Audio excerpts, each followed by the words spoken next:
FRA. I am here to introduce this workshop on community business education and partnerships.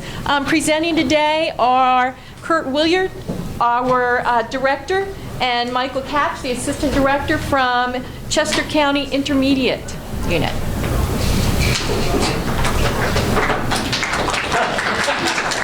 Shameless, but okay, good. Keep it coming for the next 45 minutes. Good morning, everybody. How are you? Having a good morning so far?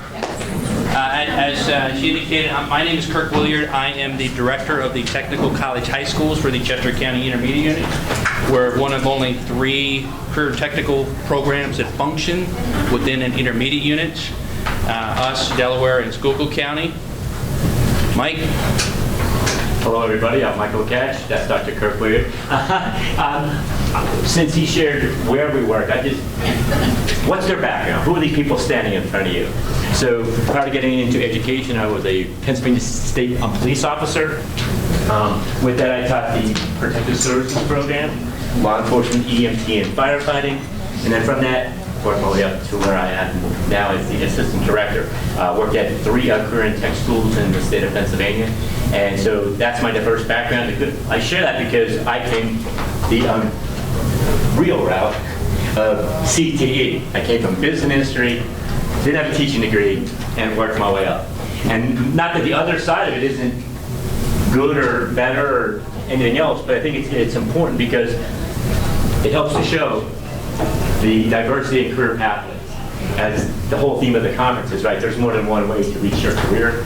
Never thought I was going to become a teacher, and half goes like that, but 22 years later, here I am. And I'm the opposite side of that. I'm the non-traditional CTE person. I came into education out of the private sector. I was in sales and marketing, came in as a high school guidance counselor. This is year 30 for me. So I've been a high school guidance counselor, middle school principal, high school principal, assistant director, and now director with the intermediate unit. I was in 2 different districts before coming to the IU.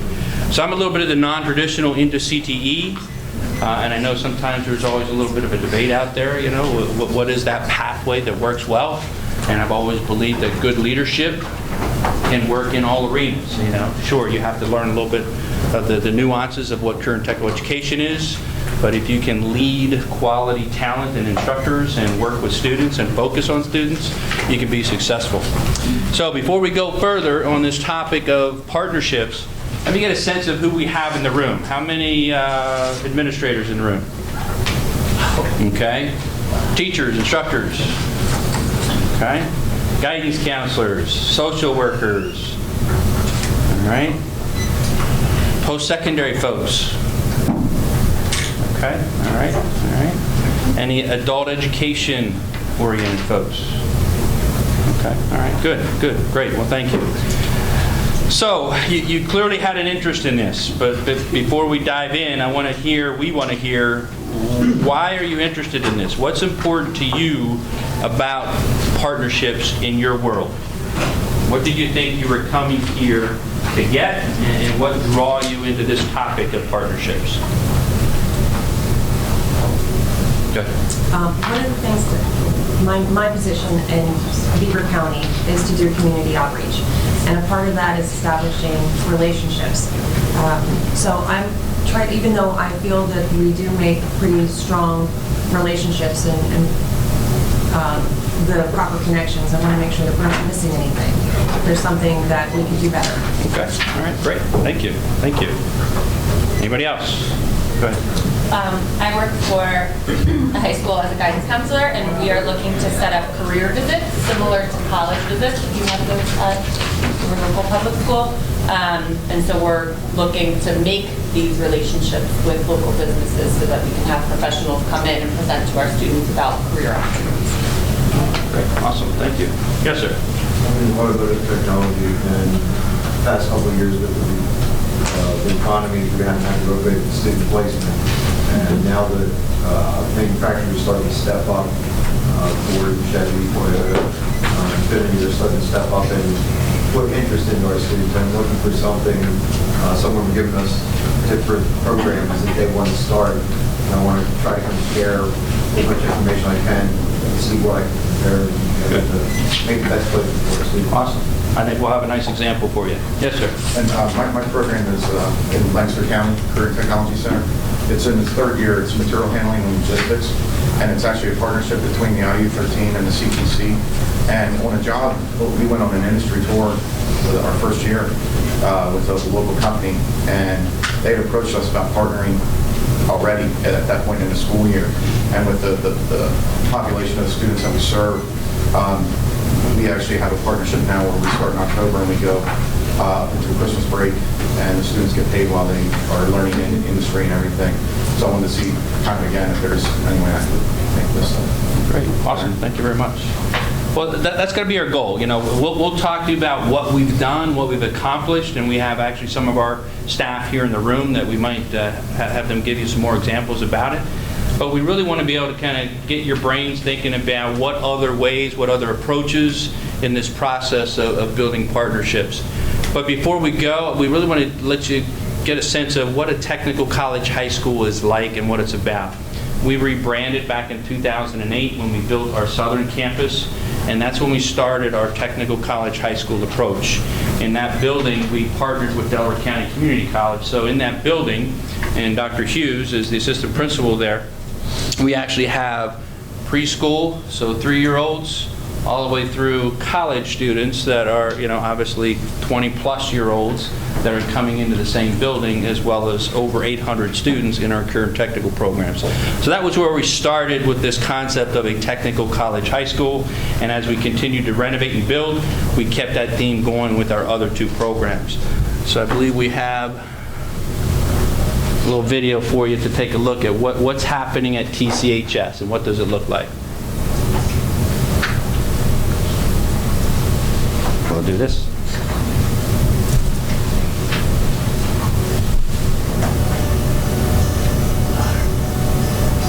I'm Gavin. I'm Marvelia. I'm Dalton. I'm Lauren. I love being my own boss.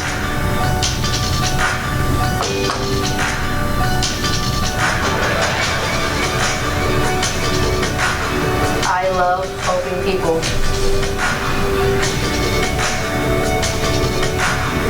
I love working with my hands.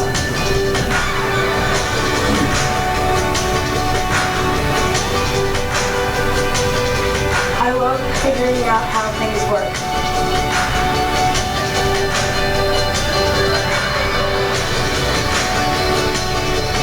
What I love is why I'm a student at TCHS. I love that I can try a career before I go to college for it.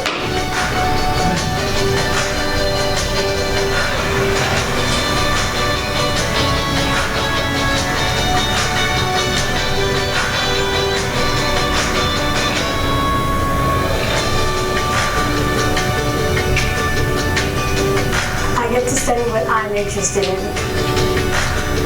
I never think, when am I going to use this? I'm doing things a real mechanic would do every day.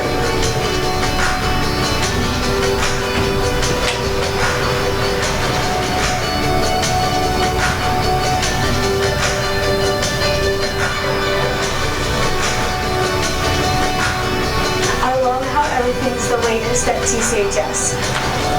It's all industry standard.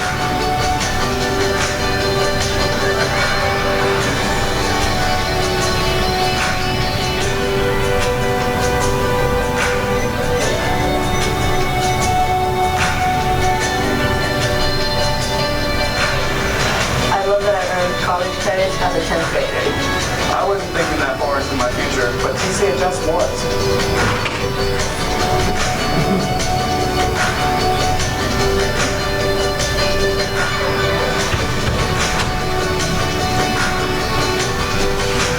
My classes are smaller, so I get more attention. My teachers have stories and experiences for working in the field. They know what it's like out there. They know what I need to know to be great at this. I love how I can still be in sports at my sending school. I get a whole new set of friends at TCHS. I have 4 years to figure things out. What I'm going to be, where I'm going to go. While I'm here, I want to love going to school. When I graduate, I want to love what I do. I'm Lauren. I'm Gavin, and and I found what I love. I'm Marbelia, and I found what I love. I'm Dalton, And I found what I love at TCHS. and I found what I love at TCHS Brandywine. So I have no doubt it looks similar to what's happening in your CTEs across, your environments. But the concept of the technical college high school piece with our dual enrollment partnerships, most of our seniors graduate with usually 6 to 9 college credits. We have 6 different colleges and universities that we partner with to get them those credits. For some of them, it's the first time they ever thought about maybe going on to post-secondary. So we look for ways to get them connected, to look at the different pathways. We still obviously have a lot of students that are going out into the workforce, but we have a large percentage, usually north of 60% of our students of all 3 of our campuses that go on to some post-secondary opportunity, whether it's at Thaddeus Stevens, at Penn College of Technology, or Allied Health, or career programs going on to nursing schools, things of that nature. So it is something that provides them the full complement of the pathways with careers in college, but we also want to make sure that they're, you heard the one student talk about 4 years. We're approved by PDE for 3, 10th, 11th, and 12th grade, but we do say yes to 9th graders. If districts are willing to send them, we'll say yes, come on in, okay? Excuse me, do you have a problem with the graduation credits from those sending districts? No, we're half day, so they're taking your academics. Now, we do offer some academics, social studies and math in some of our buildings, and we also offer health and PE. That allows a student to get better flexibility back at the sending school. Okay. Other questions? So again, just so you know, some quick photos. This one here in the center, that was when we finished the renovation of our 3rd building. We had Congressman Costello that was there, and that's part of, you'll hear us talking about the legislative impact that we have and connections that we build as well. And again, focusing on what's happening. You see Pedro Rivera there in the center. He came and toured. That's our Brandywine campus. That was an old building that was originally built, as I look around the room, some of us remember 8-track tapes. That building was originally built to make 8-track tapes, and then it sat empty for a long time. So we actually renovated that and turned it into our 2nd campus.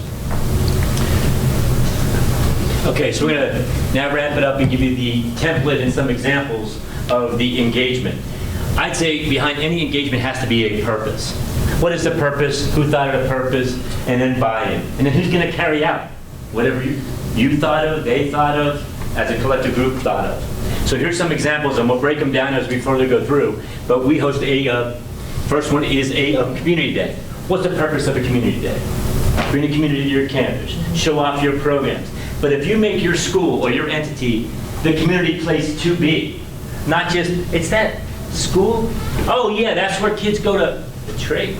No, we want to be that place. We want to be that place that people congregate, go to. It's the go-to place for whatever you need. We want to host it. We want to be part of it. So Dr. Hughes and myself, he's the gentleman in the black, the Johnny Cash. There you go, Johnny. With that, we said, let's host a community day. Invite all types of entrepreneurs, food trucks, the Army, anybody, the YMCA, anybody that wants to be part of the community for a full-blown community event, not just our event, community event, and then let's host something different. You have an open house. It's probably your students now or former students that come to the open house. Your target market of new students or new people that haven't seen the building is pretty small. How many of us track that information? Do you find this to be true? It's your former students or current students go, wow, here's that great place, and here's my project, and that's great. But it's also about exposure. So we decided to host the 5K. Totally different dynamic. As you know, people that run 5Ks, they look for the next race, and the next race, and another course, and we ran that one already. So we hosted it on our campus, designed it at 3.1, all legit, GPS, the professional timing company, brought in a whole target market. From there, it has taken on themes. Various themes now as a partner with the YMCA. Well, the YMCA is a big community partner in Chester County. Over 2,000 students and families utilize it. So they partner with us there. That brings all those community members on. I didn't even know it existed. Wow.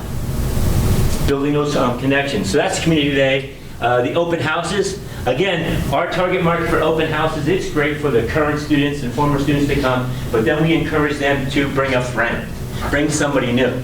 How many of us are recruitment driven? We need students. We want new foot traffic, we want new programs, we want ideas. As you come into our open houses, we have computer stations set up so you can make application to the school that night. So it's not, you go back to the sending school, ask for the paperwork from your school counselor gives you the paperwork, then you have to go around and get all these signatures, give it back to the school counselor, and come back. At that time, you forgot what you've been applied for. This way, your parents there, the people that are need there, parents, the students, the instructors, they can all work together to make that application. Dansko Project Cure. Ladies and gentlemen, have you ever heard of Dansko? The shoes that last forever. If you're in the culinary arts or nursing, you probably know Dansko really well. But those shoes last forever, right? So what we did was, again, using the process, what do we want to do? Our allied health program, the programs at the Penn Uxbridge campus, we're expanding. A good problem to have. Classroom space is at a premium.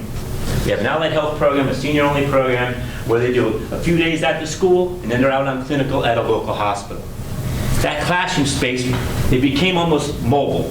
You got to use this classroom one day, you got to use the stage, you got to use the cafeteria, because classroom space is at a premium. Good problem to have. Sat the group down. What can we do? Well, there aren't any schools in the area that would host this program. How about any business and industry that would host it? Hey, Dansko's building a new factory. What about their old factory? Does anybody know the owner of Dansko or somebody from Dansko? By asking that question, sharing your vision, sharing your template, someone in the audience of our group of people at the school said, yes, I know the owner of Dansko, and his COO is a good friend of mine. We sat at the table, and here's the difference in what is your ask, right? Got to have the courage to ask. At least you get an answer versus I wonder. But when you ask, one of my catechisms, that's my last name with I-S-M, catechisms. All right, people, if you don't laugh, this is going to be a long presentation. That's better, because don't make me go into the jokes like the guest presenter yesterday, because I can go there at 0 to 100. What I say is turn the lens around. You want something. You want to share something. You want to do, but what's in it for them? Turn the lens around. They get asked all the time, right? These large corporations, business industry, the government officials, they get that, hey, would you be willing to sponsor our students to go to national competition? Our band is doing this, our football team's doing this. I kind of like that thing when your faces were awesome with the camera. With that, what was it for them? Peter Kellerup, the CEO of Dansko, his project Cure is a foundation that collects medical supplies equipment and supplies it to third world countries. So his vision was take this old Dansko building, use it as the East Coast hub for North America, and hospitals and surgery centers would send their hospital beds, their wheelchairs, their medical supplies, their equipment, house it, and as these third world countries put requests in, put them in containers and then ship them out to these third world countries. What program do I need a space for? Allied Health. Students already understand that equipment, what it's used for. Those students need community service hours. So we asked, what can we do for you? He's starting this project. The ask was, can you house our Allied Health students Mondays and Tuesdays? The hospital where they're going to do their clinical is less than 2 miles away from the Dansko building. And then when those students are in the classroom, we can give some of them over to help the Project Cure in logging, tagging, computerizing, and tracking the medical equipment. They already know what the medical equipment is. If I'm learning about the heart, I understand that this oxygen machine helps the heart. Oh, tag it. I know that these surgical gloves and so forth, these scissors and scalpels and so forth. You follow me? He had a young audience. He thought his volunteers would be people who are retired or after work or volunteer. Never expected help during the day. Make a long story short, here's our students at Project Cure, and there's one of the vehicles. So it was a win for him. He's giving back. Our students are giving back to him, and we're helping, we're having a global effect on helping the world.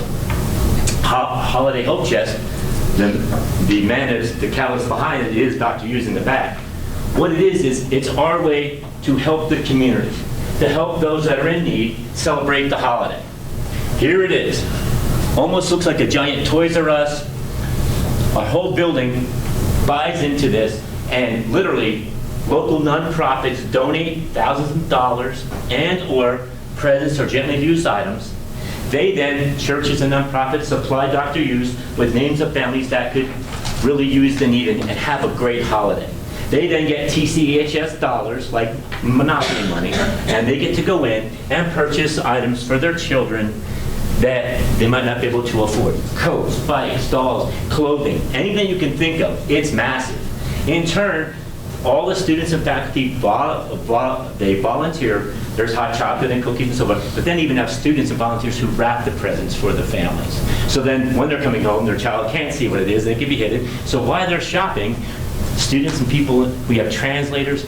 You talk about a way to serve the community. That's a great use of a building to say, we're volunteering, we're giving back, and we're a resource. And all these nonprofits then get to come in and combine an effort. So those are the top. One of the things I want to talk about too, we really encourage all three of our buildings to be a community resource. And if you're not doing that, you really need to think about how does your Career and Technical Center become a community resource.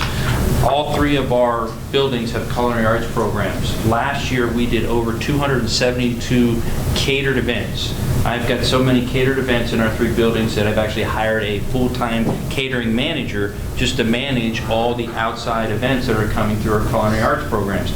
That includes everything from the luncheon for the Rotarians. The Lions Club is down at Pennox Bridge once a month for a ham dinner or something. They're holding their meetings there. We also host sports banquets. So our local school districts that need a field hockey or a football sports banquet, why not host it in our building and give our culinary arts students the opportunity to feed, but more importantly, getting foot traffic of outside people coming through the building. I don't care if it's the grandparent, the aunt, the uncle, they all have some young person that they might be able to say, hey, you should check out at TCHS. I was just there for an event. What a great facility. What a great experience you might have. So that's part of that process as well. If I could also share, Boy Scouts and Girl Scouts, how many of us utilize them, invite them to our schools, host things? Okay, I share with you that because Boy Scouts and Girl Scouts are a lot like career and technical education students. They have to work for something to earn something. Whether it's their badge, and if you in community service, they earn a credentialing for in Tech Ed. A lot of them involve science and STEM-related activities. What a great way to bring those students in, utilize our building. They see it and go, wow, this is what I like. They've already volunteered. They've already elected to join an organization, Boy Scouts, Girl Scouts, etc. So this, what are we in Career Tech Ed? We're elected for a choice. They're choosing to do that, and their passion is this. Maybe that's part of their career pathway and the exposure. So that's another great way. We host the Boy Scouts Eastern Regions meetings. There's 400 scouts, all their pack leaders and so forth, and Girl Scouts. So it's a great way because they believe in it.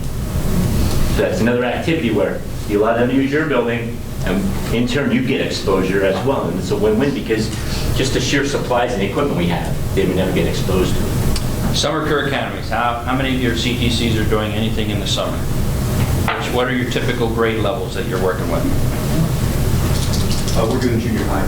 Junior high, okay. Junior high, okay. This is my 7th year as the director. Prior to that, I was assistant director for 6 years. Over time, we've always had summer career academies, and we're usually between that $250 to $350 for a week. And our focus was rising 6th through 9th graders. We were starting to see the enrollment kind of plummet. So then we made a decision, if we want this foot traffic idea, let's put it in what I call the lost leader category. So we started out in, I believe it was summer of 15, and said, you know what? Our summer career academies for a week that will include breakfast and lunch will only cost a parent $50 for a week. All right? And they got to choose 2 programs within either one of our 3 buildings. So that started pretty quickly. I think that first year we were somewhere around 500 or 600. The year before that we were down around 200. This past summer we had over 1,200 students in summer career academies in all 3 of our buildings. And that includes, we actually do our culinary arts camps. They actually go for 3 weeks. 3 weeks. And again, it's only, I think we're up to $65 now. Grades, I'm sorry, Rising 6th through 9th grade. Rising 6th, okay. Yeah, so And then what I've done is in that process is I've tracked those kids who've attended a summer career academy and now are they with us as either a 9th and or 10th grader. So that's my lost leader concept. I have to kind of back fund it based on my enrollment, but I can show that every year I have anywhere between 20 and 30 students in our programs that went through our summer career academies, which clearly offsets my costs on the summer staffing and resources and all the materials that we purchase for those programs as well. So again, with that model, cost, right? The community looks at cost. $50 to $65 for a week, including lunch and breakfast. And 2 programs that you're leaving with projects every day pretty much to go home, and they're getting career exposure. So win-win for the community, it's a win-win for us. Our buildings are alive over the summer, they're being utilized. Because let's face it, one of Dr. Williams' thing is, my building is heated, there's electricity, and there's equipment in there. That equipment, it could be used, and that building could be used 24 hours a day. Let's make that the community hub, whether it's being used or not. You're paying for that stuff in there, so let's find a way to use it. And these summer career academies then bring parents, aunts, uncles, grandparents. Again, just that sheer marketing. Think of how much you spend in marketing, and you're not really even able to track or understand if that's working. But this is a methodology where you say, expenditure is this is what we're tracking as far as this, and then the marketing value. You're hitting a broad market.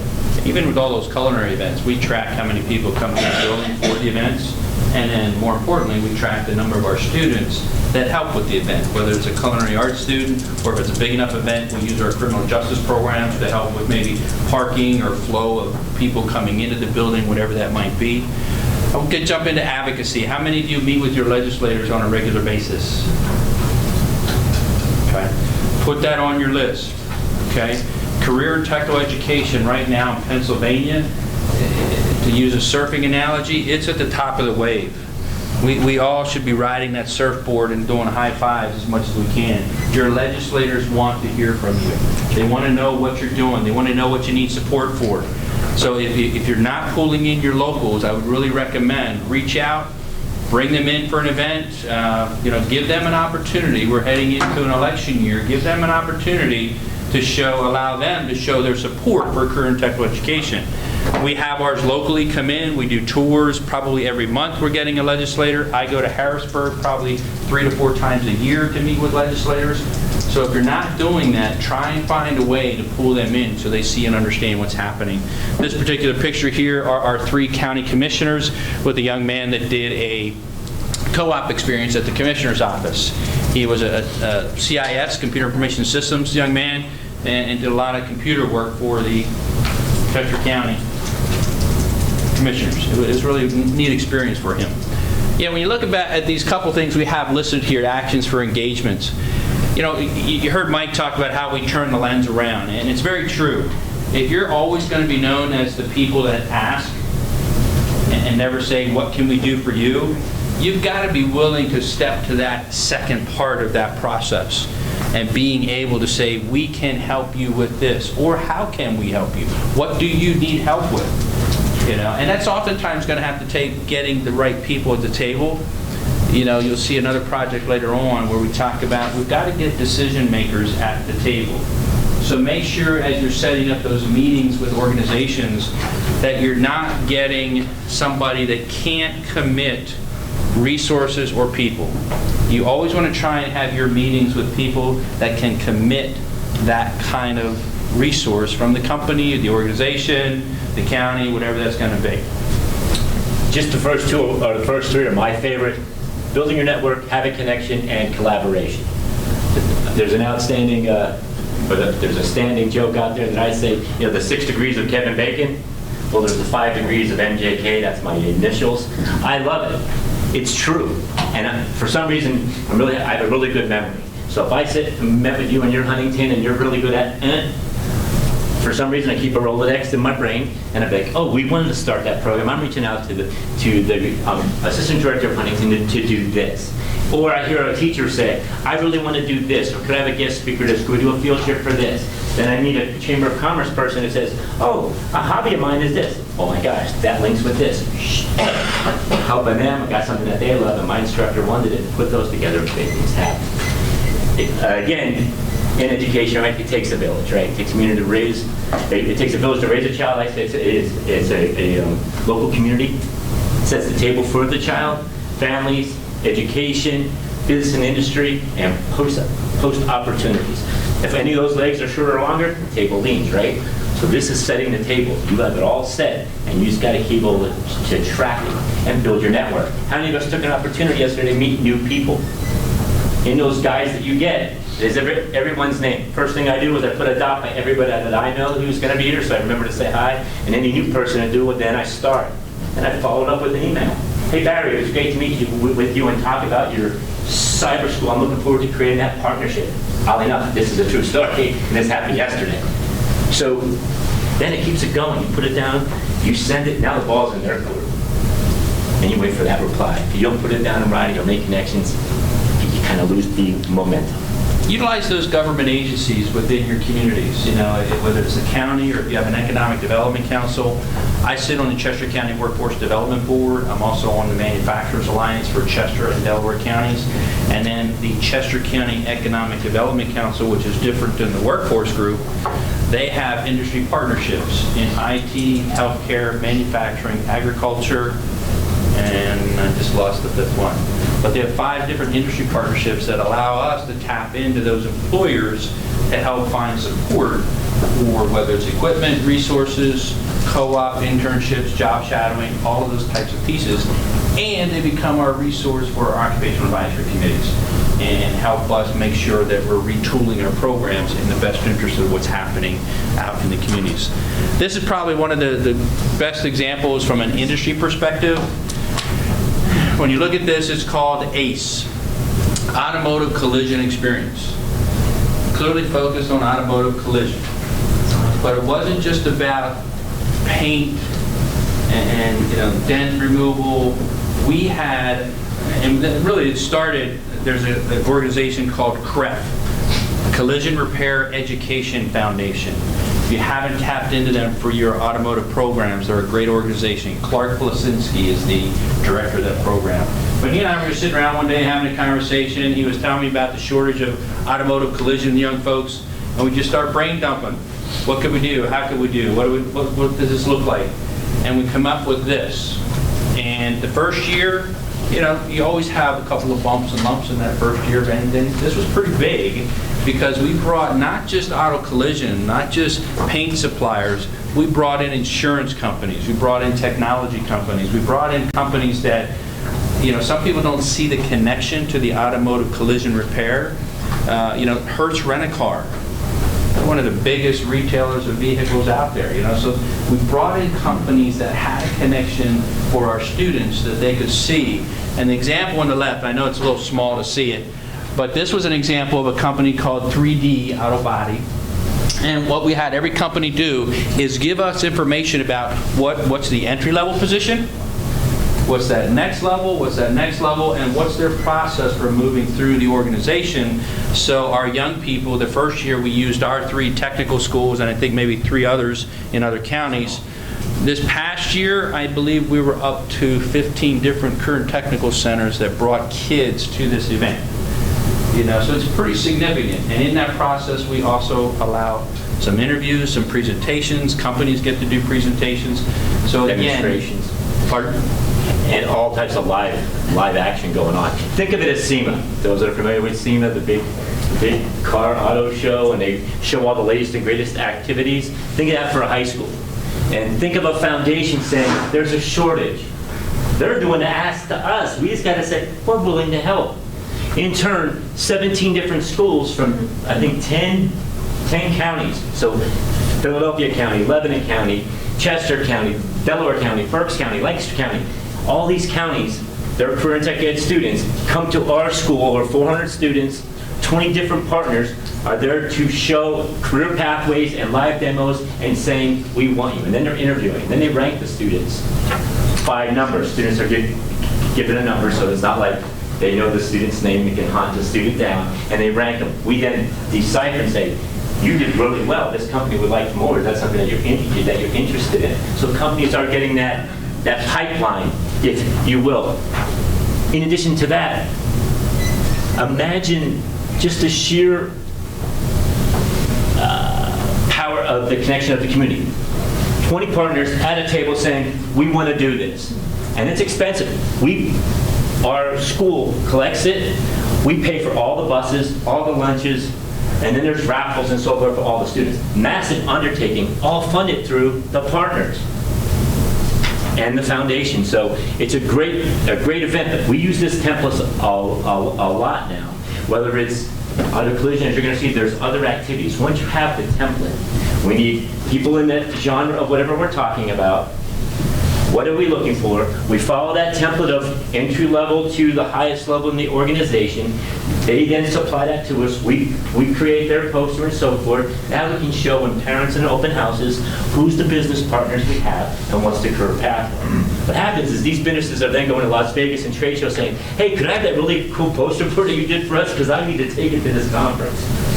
Okay, so now Dr. Wood's going to, and I will show you how to build your team of internal people to carry out whatever you pick. What's your purpose, your action, and your item? I'm sure you've all heard the different approaches to leadership and leadership empowerment. We really try and engage as many staff in every building.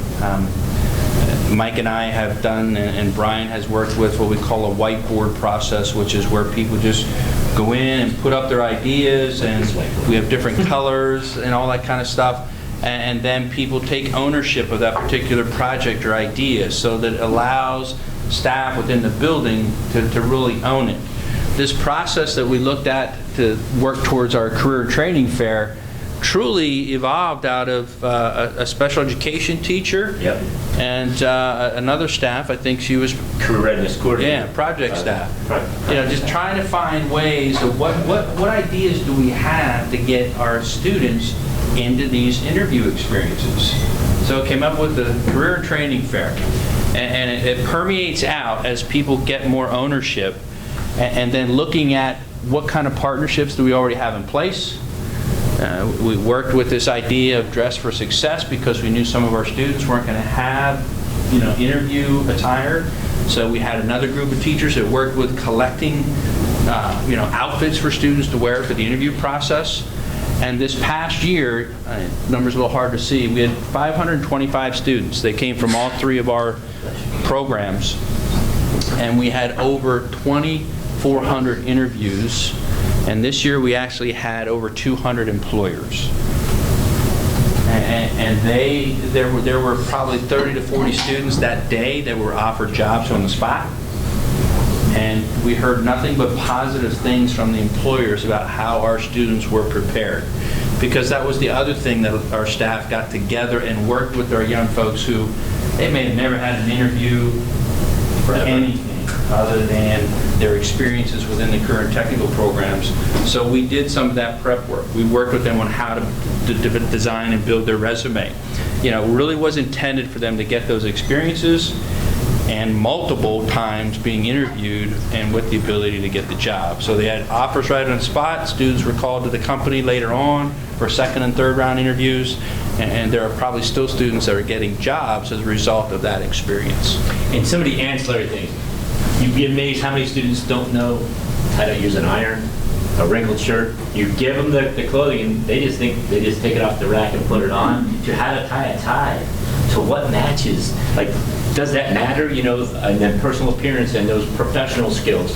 So this is a way, our whole building, our whole IU building is utilized for this day because our CTC school isn't large enough. So we have to use our other building and book all conference rooms like this, and let's say this is the criminal justice interview room, and there's sheriffs and state police officers and local police and game wardens, and all the criminal justice students come in and they're interviewing at tables, multiple interviews, and they're getting better at it, right? So the first time I'm nervous, I'm like, maybe by the end they're like, I'm so worn out that I'm just going to tell you who I am. You're going, you nailed it in that third interview, that's great.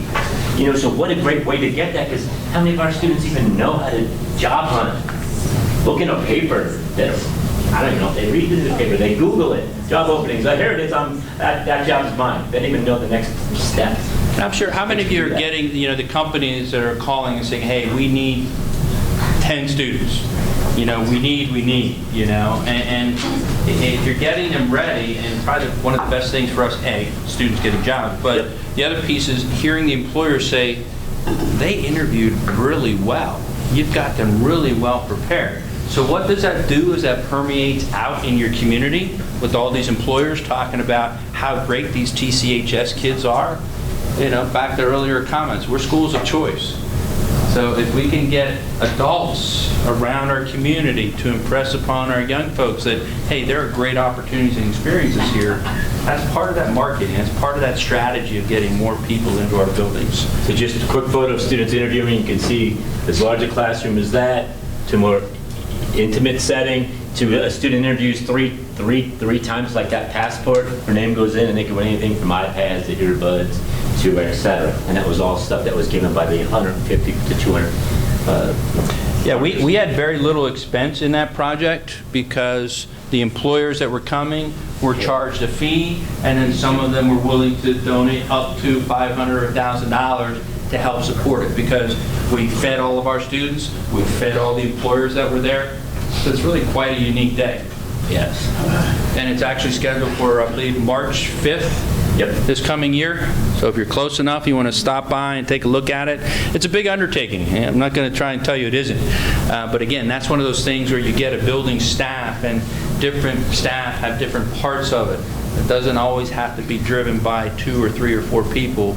It's a very large group. They're excited about it. They really get into it, and they really see the work of the students afterwards. So, you know, we talked about staff. In Chester County, we actually have 9 chambers of business and industry. And we have staff members that are engaged in all of those chambers throughout the county that are either making presentations, attending the meetings, offering for them to come and have a meeting within our culinary arts so they too can see what's happening in a career and technical program. They also work with the occupational advisory committees, which we're all familiar with. We talked about Workforce Development Board. How many of you do any work with your local career links? Okay. They can be a resource for you. And they can probably and be more than willing to support a career and training fair, because they too are hosting those types of things, typically industry specific. But if you get them to your school and get them to partner with you, now they've got that pipeline that's going to help replace. You know, I see the little Gen Xers and the Gen Z stuff around here. I'm a boomer myself. But, you know, the silver tsunami that's coming. Wow, sorry. You know, it's going to really impact, and I'm sure you're hearing it from your local manufacturers. The Economic Development Council has been really helpful. They partner with us with a lot of our student-oriented programs. We actually have a program called GET, Girls Exploring Tomorrow's Technology. We do that. We've done that for, I believe, we're up to year 21 or 22. Started out, it was maybe 50 or 60 young ladies from all over Chester County. We're now north of 800 students. It opens like at midnight in January. I forget which date it is. By the next day, most of the slots are filled, and we have waiting lists of young ladies. And we always bring, and as part of what the Economic Development Council worked with us on, is bringing, you know, females from engineering, other industries. We had a state police helicopter flown in by a female pilot. We have female astronauts. The emphasis being exposing young ladies to the different careers and the science and the math and all those different industries. So that's one of the programs that we work closely with. And I just want to stress, on the Chamber of Commerce, our 5 staff members, they're not admin people. So it could be a learning support person, a English teacher, a vice principal. They do it because we said, hey, it'd probably be good, is anybody on the southern end interested in serving on the board? It's a win for your school to be on the board, because now you have access to all those business and industries and an outlet to share what you can help them with and do, but also what's happening at your school. So again, purpose and that shared leadership. Because if not, and you're the catalyst, your plate fills up really quick, right? Like the food trucks. Great idea, but the director and the assistant director and the business manager all have their serve safe. That's great, right? But eventually, I can't make that because I got National Technical Honor Society, right? It's kind of like the catered events. You got to find people and capitalize on what they like, their strengths. Don't give people, hey, did a really great job on that, so I know you can handle this. I don't even like to do this, what you just gave me. But if you use the whiteboard and you have people put their ideas up, that's what it is, just an idea dump. Any ways that we can improve enrollment, participation, donations, and funding. There was categories. You don't have to put your name next to it.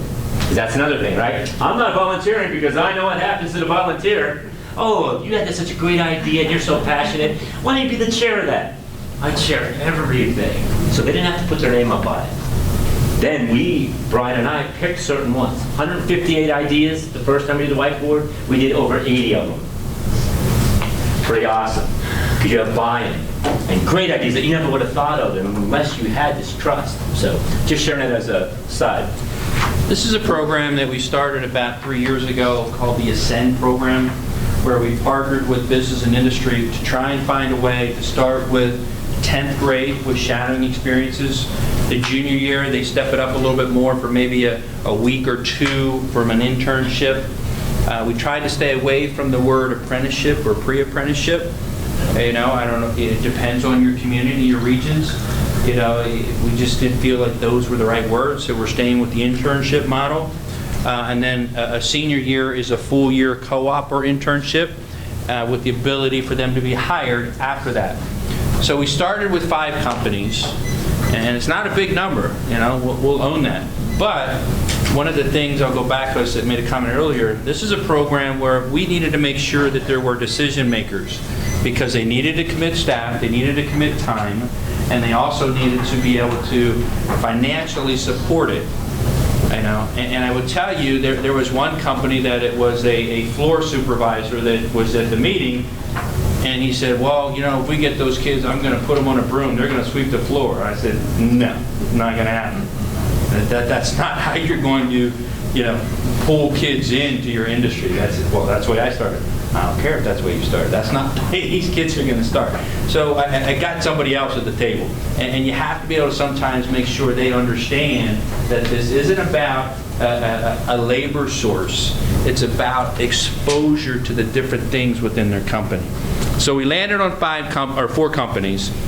2 of those are German companies that are based, they have their U.S. headquarters in Chester County. IFM Effector and Airzon, and we have a little video for you to see. Another one is a CNC company that you'll see at the nice clean environment. And that's the other thing too, with some of our worlds, we still have the perspective of manufacturing being this dirty environment. That's not the case. I'm sure you see it in a lot of your industries. They're very clean industries. And the last one is a company called Omega Design. Great story there. The gentleman's father started the company in his garage. It has grown where it now internationally, any sort of bottle that you have, whether it's you know, a shampoo bottle, medication bottles, whatever things get put in the bottle, this company is the company that builds the machines that take bottles through a manufacturing process, and you'll see how it works in here. And I'll tell you more about a story with them as well once we see this brief video. Apologize for the sound, but you'll be able to get the sense of what's happening.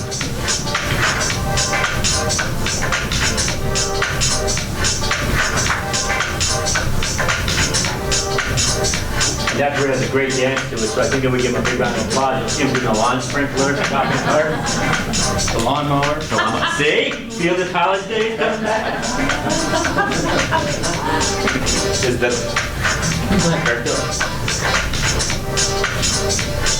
Again, getting students in those environments and helping them see and understand what it is that they could get it from a jobs perspective. All 4 of these companies actually had a former student that went through our program, so it was nice to make that connection. And I would tell you too, in this process, we encourage the employer. You know, when you see the employee talking to the students, our encouragement was to try and get somebody that's a little bit closer in age to a high school student. You know, I didn't take it wrong, you know, I'm north of that. But for them to see and understand that that young person in that work environment, you know, they just bought their new car, they've got a great house, or they've got a great apartment, that they've been able to do the things that a young person might be looking towards, and quite frankly, might be really concerned about. You know, that's a stressful thing for a junior, senior to really not know where they're headed and what it's going to provide for them. This is IFM. They're a big sensor company, so all of your new cars with the little sensors in your bumper for backup and everything, that's the kind of stuff they make. And again, you see these very clean environments. Manufacturing, they're international, their stuff is all over the world. Omega, this is a bottling company. Again, they have one wall that just shows all the bottles, and they don't make the bottles. They just build the equipment that you'll see here that processes the bottles going down the line, and they have what they call serialization, which are all those little barcodes and numbers that you see on bottles.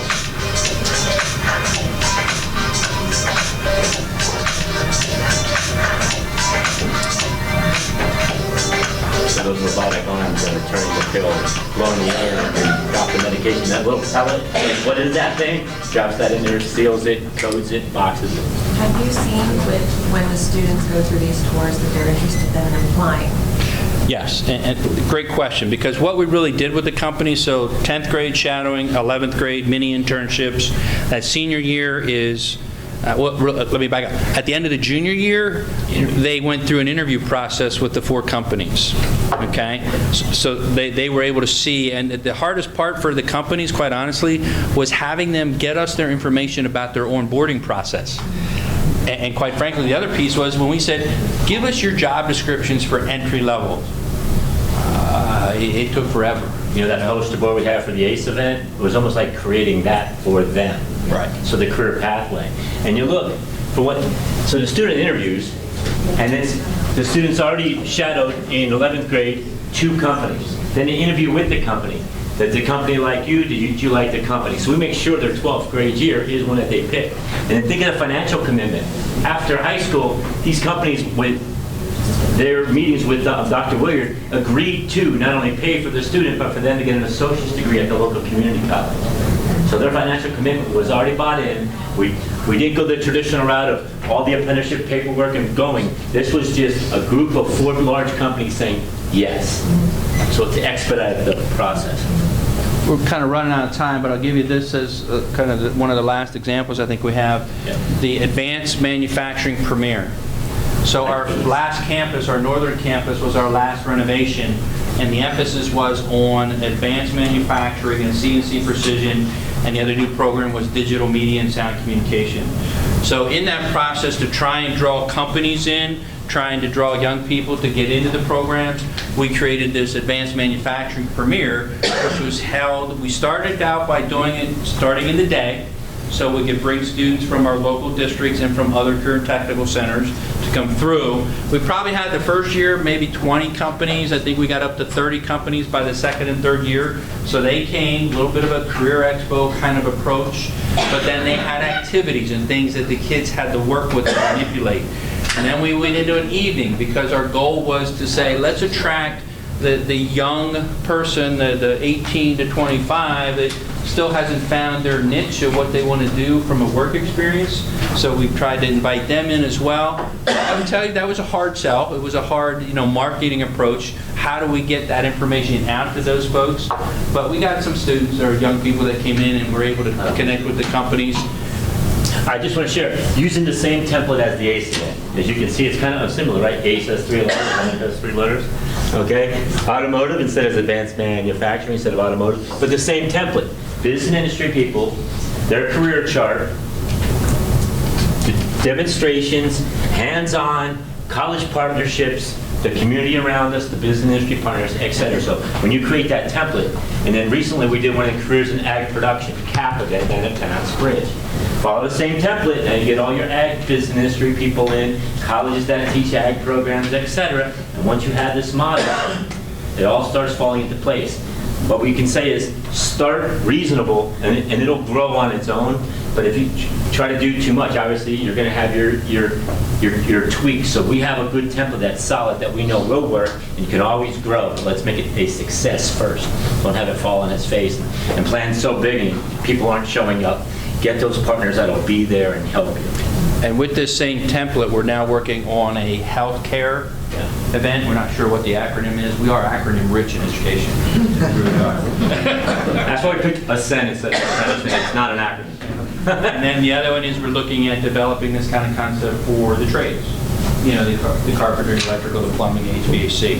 You know, again, it's that concept of getting more businesses in, giving students exposure to what the possibilities are, and hopefully that leads to something a little bit more than what they had thought they could or were able to do. I'm sure you all have heard Mark Perna talk or seen some of his work. You know, and the other piece of discussion around this with employers, and we had a nice conversation earlier about, we've got to get employers to recognize that their new employee coming in is going to need a little bit different approach to the work environment. You know, when I sit at those workforce development board meetings and I hear companies talk about, oh, you just hired my 2 people, oh, you just hired, they finally realize that let's stop trading people off for $1.50 or $2 more an hour, and let's focus on what our work environments are designed to do, and that's really get people feeling like, this is a place I want to stay. And you got to be willing to have some of those discussions and or provide your students to say, here's a little bit of focus groups. You know, what are these students going to tell you who are your future employees about what they want in their work environment? And as I look around the Gen Z, Gen Xers, you know, the primary focus there is about, I want to know that I'm valued, I want to know that I'm having an impact, and I want to probably try and reduce some resemblance of my carbon footprint. You know, and trying to get companies to understand that the new employees coming to them, they're willing to bounce unless you create an environment that they see and know they've got some longevity and some impact on what's happening for the company and the communities in which they exist. I want to share with you to reflect. We showed you how to create templates or versions thereof a template. Business industry partnerships, foundation partnerships, and how to use your local chambers and government. A lot. It's a lot. So here's our contact information. I know the holidays are coming up, so these are commemorative plates, and they're selling fast. My catch wins way in the lead. So throw Kirk a bone and buy his plate. You can always put the cookies on it. You won't see them anyway.